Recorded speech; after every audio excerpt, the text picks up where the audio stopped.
दोस्तों, ये कहानी उत्तर प्रदेश की है, जहां उस छोटे से घर में कच्ची दीवारों के पीछे आज एक माँ ने अपने बच्चों को बहुत तड़पाया था।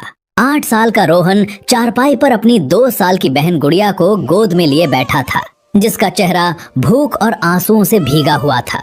कमरे के अंदर उसकी माँ साक्षी आईने के सामने खड़ी अपना मेकअप कर रही थी। उसके सीने में ममता का कोई एहसास नहीं था, बल्कि उसके चेहरे पर ऐसी खुदगर्जी थी जो हर मजबूत रिश्ते को जलाकर राख कर देने के लिए काफी थी। वो बार बार खिड़की से बाहर गली को देख रही थी, जैसे किसी का इंतजार कर रही हो। उस दिन रवि शहर में मजदूरी करने गया हुआ था। वो ये सोचकर घर से निकला था कि शाम को बच्चों के लिए फल और पत्नी के लिए नई साड़ी लेकर आएगा, मगर उसे क्या पता था कि जिस पत्नी को खुश रखने के लिए वो इतनी मेहनत कर रहा है, आज वो उसे ऐसा जख्म देने वाली है जो कभी नहीं भर पाएगा।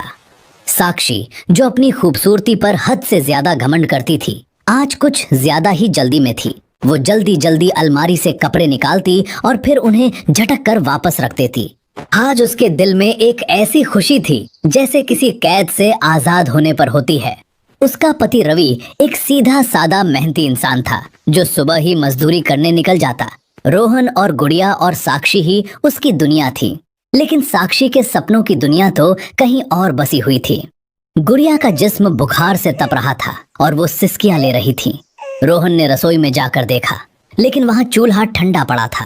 वो डरते डरते कमरे में गया और साक्षी से बोला, मम्मी, गुड़िया को बहुत तेज बुखार है, उसे कुछ खिला दो ना, वो दूध भी नहीं पी रही है। साक्षी ने उसकी तरफ देखे बिना ही मेकअप करते हुए कहा, रोहन, दूर हो जा यहाँ से, मेरा दिमाग खराब मत कर। सारा दिन तुम दोनों की चीखो पुकार खत्म ही नहीं होती। मैं तुम्हारी नौकरानी नहीं हूँ जो हर वक्त तुम्हारे पीछे पीछे फिरती रहूं। अपने पापा का इंतजार कर, वही लाएगा तुम्हारे लिए दवाइयाँ। माँ की बात सुनकर रोहन का नन्हा सा दिल टूट कर बिखर गया। वो अपनी बहन को लेकर बाहर बरामदे में आकर बैठ गया और उसके माथे पर गीले कपड़े की पट्टियां रखने लगा। उसे याद था जब उसकी दादी कहती थी कि माँ तो ममता की मूरत होती है, मगर अब उसे अपनी माँ के पैरों की आहट से भी डर महसूस होता था, क्योंकि साक्षी उस वक्त किसी और ही दुनिया में थी। उसके फोन पर बार बार मैसेज आ रहे थे। करण सिंह, जो एक अमीर बाप का बिगड़ा हुआ बेटा था, साक्षी को पिछले कई महीनों से बड़े बड़े सपने दिखा रहा था। वो उससे कहता था कि साक्षी, तुम इस कच्चे घर और इन बच्चों के लिए नहीं बनी, तुम्हारी जगह तो बड़े बंगले में है। साक्षी उसके प्यार और झूठे वादों में इस कदर अंधी हो चुकी थी कि उसे रवि का प्यार और वो मेहनत नजर नहीं आती थी, जो वो तपती गर्मी में सिर्फ इसलिए करता था ताकि साक्षी को उसकी पसंद की चीजें दिला सके और बच्चों की ख्वाहिशें पूरी कर सके। दोपहर ढलने लगी तो साक्षी ने बैग तैयार किया। उसने घर में रखे वो थोड़े से पैसे भी उठा लिए जो रवि ने गुड़िया के इलाज के लिए रखे हुए थे। उसे जरा भी एहसास नहीं हुआ कि वो जाते जाते अपने पति की जिंदगी भर की जमा पूंजी लेकर जा रही है।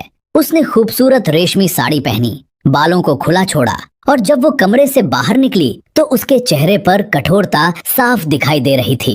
रोहन ने जब माँ को तैयार देखा तो उसे लगा शायद वो गुड़िया को डॉक्टर के पास लेकर जा रही है। वो खुशी से उठा और बोला, मम्मी, क्या आप गुड़िया को डॉक्टर के पास ले जा रही हैं? गुड़िया बहुत रो रही है। आपने बहुत अच्छा किया जो पापा के आने से पहले आप डॉक्टर के पास जा रही हैं। साक्षी ने एक पल के लिए रुककर अपने उन दोनों बच्चों को देखा जिन्हें उसने 9 महीने तक अपनी कोख में रखा था, लेकिन करण सिंह के प्यार ने उसके अंदर की ममता को खत्म कर दिया था। उसने गुस्से में अपना बैग कंधे पर डाला और रोहन को एक तरफ धक्का देते हुए कहा, खबरदार जो मेरे पीछे आए, मैं हमेशा के लिए जा रही हूँ। तुम और तुम्हारी ये बहन मेरे लिए मनहूस हो। तुम दोनों ने मेरी जवानी खा ली। अब जाओ और जाकर अपने बाप के गले पड़ो। मैं अपनी जिंदगी ऐशो आराम से जीना चाहती हूँ। मेरे रास्ते में आने की कोशिश मत करना।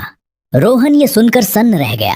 उसने साक्षी का पल्लू पकड़ लिया और दहाड़े मारकर रोने लगा। मम्मी, हमें छोड़कर मत जाओ, हमें डर लगता है, हम बहुत भूखे हैं, हमें खाना खिला दो।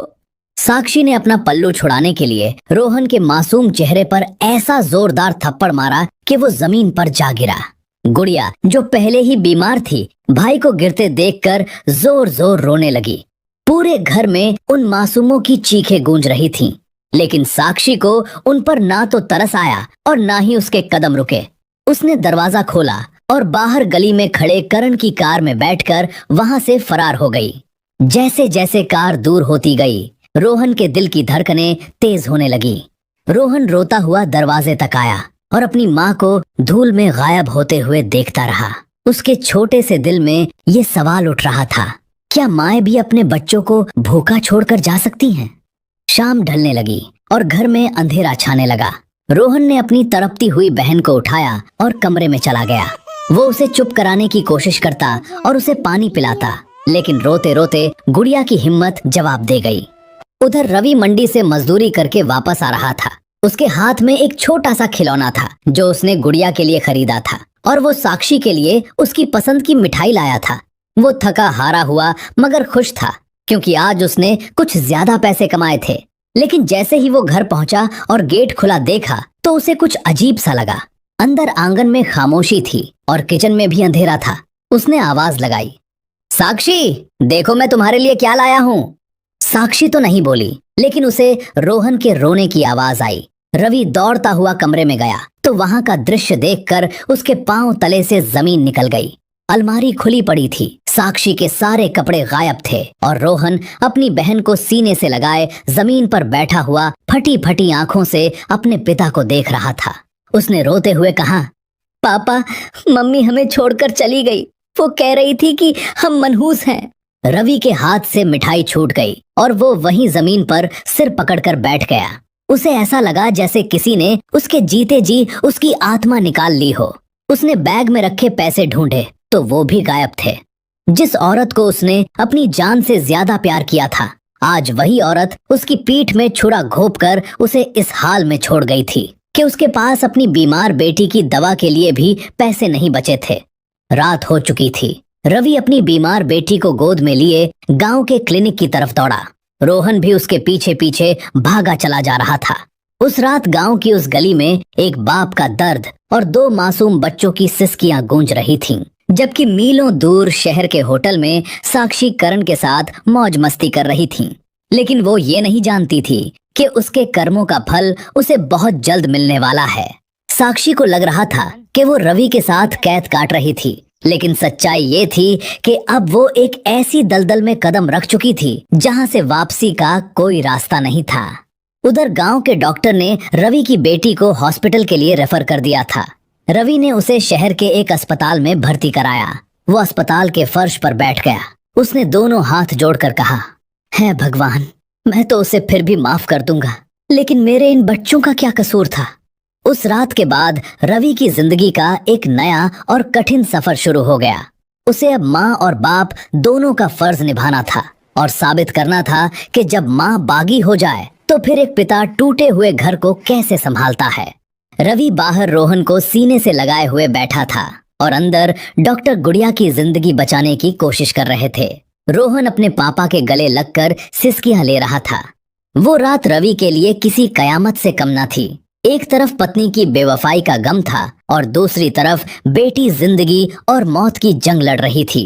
जब डॉक्टर बाहर आए तो उनके चेहरे पर थकान साफ दिख रही थी। उन्होंने कहा, रवि भाई, बच्ची की हालत बहुत नाजुक है।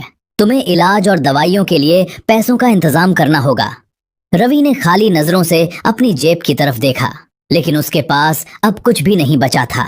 साक्षी ने न सिर्फ उसे छोड़ा था, बल्कि उसने घर से पैसे चुराकर उसकी बच्ची की सांसों को भी परेशानी में डाल दिया था। उधर शहर के एक खूबसूरत फ्लैट में साक्षी ऐशो आराम की जिंदगी जी रही थी। करण ने उसे हर वो चीज लाकर दी जिसकी उसने फरमाइश की, लेकिन इन सब के बावजूद साक्षी के दिल में एक अजीब सी खटक थी। उसे बार बार रोहन का वो मासूम चेहरा और गुड़िया की बीमारी याद आती, लेकिन वो अपने इस ख्याल को तुरंत झटक देती कि नहीं, मैंने ये सब अपनी खुशी के लिए ही तो किया है। करण शुरू शुरू में तो उस पर जान छिड़कता था, उसे महंगे होटलों में ले जाता और उसकी खूबसूरती की तारीफें करता। लेकिन जैसे जैसे दिन बीतते गए तो करण का रवैया बदलने लगा। वो अब घंटों घंटों घर से गायब रहता और जब वापस आता तो साक्षी के साथ झगड़ता। उसकी बातों में अब वो पहले जैसी अपनायत नहीं रही थी। एक दिन साक्षी और करण जब झगड़ा कर रहे थे तब करण ने गुस्से में कहा, साक्षी, तुमने क्या सोचा था? मैं सारी जिंदगी तुम्हारे नखरे उठाऊंगा? अरे तुम तो वो औरत हो जो अपने बच्चों के साथ भी वफा ना कर सकी। भला मैं तुम पर कैसे भरोसा कर सकता हूँ? ये बात साक्षी के कानों में गूंजने लगी। आज करण के मुंह से ये बात सुनकर उसका दिल टूट गया। उधर गांव में रवि ने हिम्मत नहीं हारी। उसने अपनी जमीन का छोटा सा टुकड़ा जो उसके पिता की निशानी थी वो भी बेच दिया ताकि गुड़िया का इलाज करा सके। रवि ने पैसे इकट्ठे किए और अस्पताल में जमा करवा दिए। इस तरह गुड़िया का इलाज हुआ और गुड़िया बिल्कुल ठीक हो गई। उस समय रोहन अपनी बहन का बहुत ख्याल रखता था। वो उसे वक्त पर दवाई पिलाता और जब रवि मजदूरी से वापस आता तो वो उसे तुरंत पानी पिलाता और कहता, पापा आप फिक्र ना करो, मैं बड़ा होकर बहुत सारे पैसे कमाऊंगा और हम फिर से अपना घर बसाएंगे। रोहन की ये बातें रवि के टूटे हुए दिल के लिए मरहम का काम करती और उसे हौसला देती। रवि ने फैसला कर लिया था कि वो अपने बच्चों के लिए बाप होने के साथ साथ माँ की जिम्मेदारी भी निभाएगा। वो सुबह उठकर नाश्ता बनाता, रोहन को स्कूल के लिए तैयार करता और गुड़िया को मोहल्ले की एक बूढ़ी दादी के पास छोड़कर काम पर निकल जाता। मेहनत और मजदूरी करते करते उसकी कमर झुकने लगी और चेहरे पर झुर्रियां पड़ने लगी। लेकिन उसकी आंखों में एक सपना था कि वो अपने बच्चों को कभी भी ये एहसास नहीं होने देगा कि उनकी माँ उन्हें ठुकरा कर चली गई है। शहर में साक्षी की जिंदगी धीरे धीरे तंग होती जा रही थी। करण अब उसे मारने पीटने लगा था। एक दिन साक्षी को पता चला कि करण जुआ खेलता है। असल में वो जुआरी था। उसने साक्षी के वो सारे गहने भी बेच दिए थे जो वो घर से लेकर आई थी। एक शाम करण घर आया तो उसके साथ 2 अजनबी लोग थे। करण ने साक्षी की ओर इशारा करते हुए कहा, ये है वो औरत।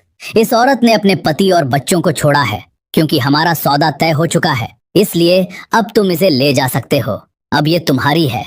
साक्षी सन्न रह गई। वो समझ गई थी कि करण ने उसे बेच दिया है। वो चीखने चिल्लाने लगी, मगर वहां उसकी आवाज सुनने वाला कोई नहीं था। उसे उस वक्त रवि का वो प्यार याद आया जो उसकी हर कड़वी बात बर्दाश्त कर लेता था। उसे वो आंगन याद आया जहां उसके बच्चे उसे मम्मी कहकर बुलाते थे। उसे अपनी गलती का एहसास हो रहा था, लेकिन अब बहुत देर हो चुकी थी। वो करण के पैरों में गिर पड़ी। भगवान के लिए ऐसा मत करो करण, मैं मर जाऊंगी। करण ने उसकी एक ना सुनी। उसने साक्षी को धक्का देकर अपने घर से बाहर निकाल दिया। वक्त तेजी से बीत रहा था। 6 साल गुजर चुके थे। उधर गांव में रवि की मेहनत रंग लाई। रोहन अब हाई स्कूल में पढ़ता था और गुड़िया भी स्कूल जाने लगी थी। गुड़िया बिल्कुल साक्षी की तरह दिखती थी, लेकिन उसकी आंखों में साक्षी जैसी बेवफाई नहीं बल्कि अपने पिता और भाई के लिए प्यार था।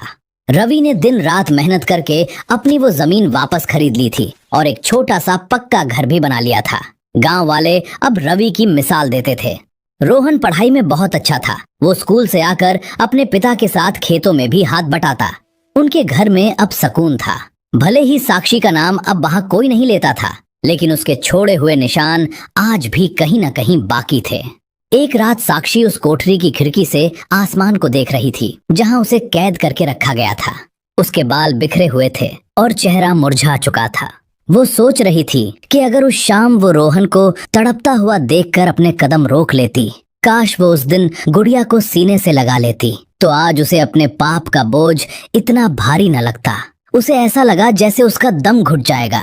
उसने वहां से भागने की कोशिश की। वो किसी तरह खिड़की तोड़कर वहां से निकली और सड़क पर आ गई। उसके पाँव में चप्पल नहीं थे, उसके कपड़े फटे हुए थे, लेकिन आज उसके अंदर एक ही तड़प थी कि वो फिर से गांव जाए और अपने बच्चों के पैरों में गिरकर माफी मांगे। वो सड़कों पर ठोकरें खाती, लोगों से रास्ता पूछती हुई गांव की तरफ चल पड़ी। उसे पता था कि वहां अब उसका इंतजार कोई नहीं कर रहा है, लेकिन ममता की वो चिंगारी जो बरसों पहले उसने खुद बुझाई थी, आज एक शोला बनकर उसे अंदर ही अंदर जला रही थी। साक्षी की हालत अब किसी भिखारन की तरह हो चुकी थी। वो कई दिनों से सड़कों पर मारी मारी फिर रही थी। कभी कोई तरस खाकर उसे खाना पकड़ा देता, तो कभी लोग उसे पागल समझकर नजरअंदाज कर देते। उसकी वो खूबसूरती जिस पर वो घमंड करती थी, अब धूल और मिट्टी में अट चुकी थी। चलते चलते उसके पाँव में छाले पड़ चुके थे, लेकिन उसके दिल में लगी पछतावे की आग उसे रुकने नहीं दे रही थी। आखिरकार वो अपने गांव के करीब पहुंच गई। गांव की वही खुशबू, वही पेड़ और वही कच्चे पक्के रास्ते थे, मगर साक्षी के लिए सब कुछ बदल चुका था। उसे डर था कि कोई उसे पहचान ना ले, लेकिन सच तो ये था कि अब वो इस हाल में थी कि वो खुद भी अपने आप को नहीं पहचान सकती थी। जब वो अपनी गली के मोड़ पर पहुंची तो उसका दिल जोर जोर धड़कने लगा। जहां कभी कच्चा मकान हुआ करता था, अब वहाँ एक पक्का घर बन चुका था। साक्षी दीवार का सहारा लेकर वहीं बैठ गई। उसने देखा कि एक हट्टा कट्टा लड़का जिसकी उम्र 15-16 साल के आसपास थी, वो बाइक लेकर घर से बाहर निकला। साक्षी की हिचकी बंद गई। वो रोहन था। उसके चेहरे पर वही चमक थी जो कभी रवि के चेहरे पर हुआ करती थी। रोहन ने एक पल के लिए उस मैली कुचैली औरत की तरफ देखा जो दीवार से लगी रो रही थी। उसे लगा शायद कोई भिखारन है। उसने जेब से 50 रुपए निकाले और साक्षी की तरफ बढ़ा दिए। साक्षी ने कांपते हाथों से वो पैसे पकड़ने के बहाने रोहन के हाथ को छूना चाहा, लेकिन रोहन ने हाथ पीछे कर लिया और बाइक लेकर वहां से चला गया। साक्षी का दिल टुकड़े टुकड़े हो गया। आज उसका अपना बेटा भी उसे भिखारी समझकर पैसे दे रहा था। अब वो उसे पहचानता तक नहीं था। थोड़ी देर बाद उस घर से एक सुरीली आवाज आई, पापा खाना तैयार है, आप जल्दी से हाथ धोकर आओ और खाना खा लो। साक्षी ने दीवार के एक होल से अंदर झांक कर देखा तो सामने 10-12 साल की एक प्यारी सी लड़की खड़ी थी। वो गुड़िया थी, वही गुड़िया जिसे साक्षी मरने के लिए छोड़ गई थी।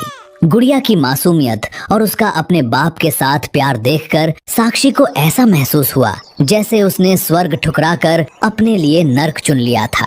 रवि के बाल सफेद हो चुके थे और चेहरे पर मेहनत के गहरे निशान थे, मगर उसकी आंखों में वो सुकून था जो सिर्फ उन लोगों को मिलता है जो अपनी जिम्मेदारियां निभाते हैं।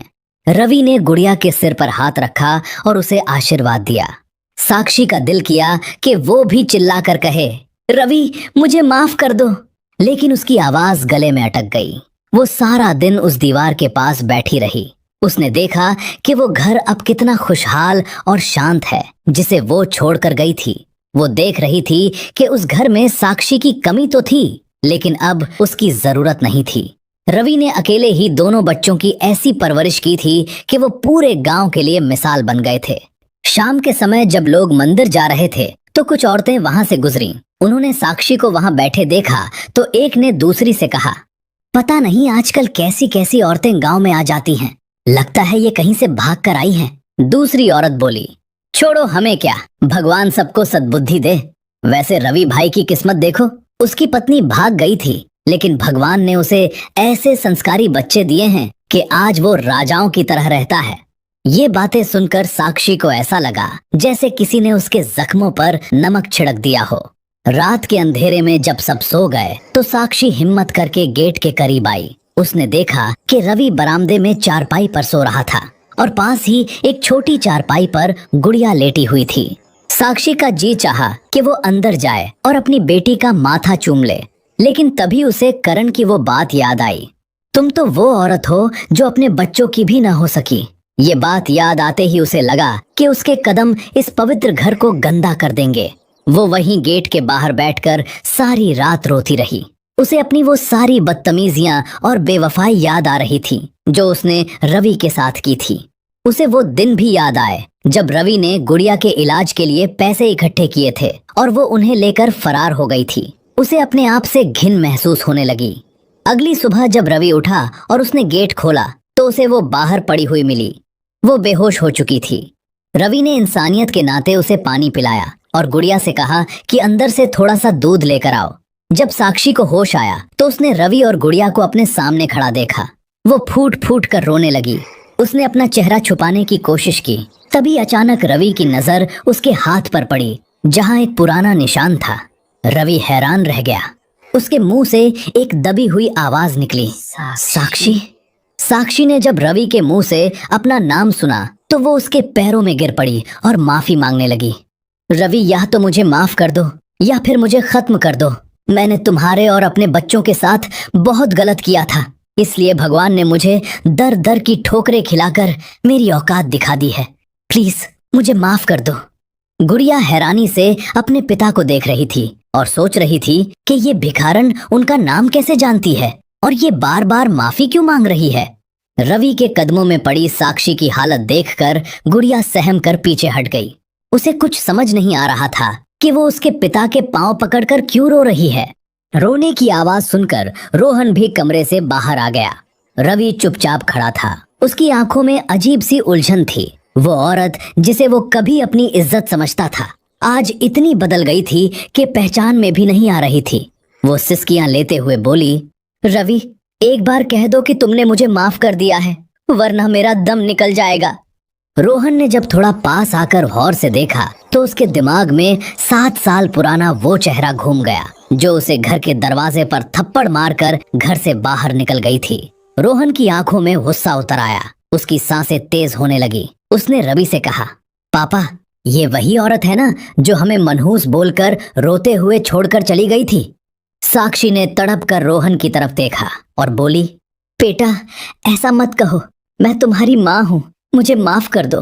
रोहन ने उसे नफरत से देखते हुए कहा, क्या माँ ऐसी होती हैं जो अपने बच्चों को तपते हुए बुखार में छोड़कर भाग जाती हैं, या फिर वो माँ जो अपने बच्चों के इलाज के पैसे चोरी करके फरार हो जाती है?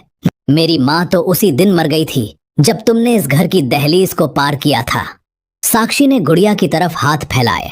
गुड़िया बेटी, देखो, मैं तुम्हारी माँ हूँ। गुड़िया, जो अब तक चुपचाप खड़ी थी, उसने अपने पापा का हाथ मजबूती से थाम लिया और कहा, नहीं, मेरी कोई माँ नहीं है, मेरे तो सिर्फ पापा और भाई हैं। पापा, इस औरत को कहो यहाँ से चली जाए, मुझे इस औरत से बहुत डर लग रहा है। गुड़िया के ये शब्द साक्षी के सीने में कांटों की तरह चुभ गए। उसने जिस बेटी को ठुकराया था, आज उस बेटी ने उसे पहचानने से इनकार कर दिया था। रवि ने गहरी सांस ली और साक्षी का कंधा थपथपाया और उसे खड़ा किया। साक्षी को लगा शायद रवि का दिल पिघल गया है, लेकिन रवि ने उसे दरवाजे की तरफ ले जाते हुए बड़े सुकून भरे लहजे में कहा, साक्षी, जिस दिन तुम मुझे छोड़कर गई थी, मैंने तो उसी दिन भगवान पर छोड़ दिया था। मैंने तुम्हें माफ कर दिया है, क्योंकि आज भी मुझ में तुमसे बदला लेने की हिम्मत नहीं है, लेकिन इस घर में तुम्हारे लिए अब कोई जगह नहीं है। साक्षी ने रोते हुए कहा, रवि,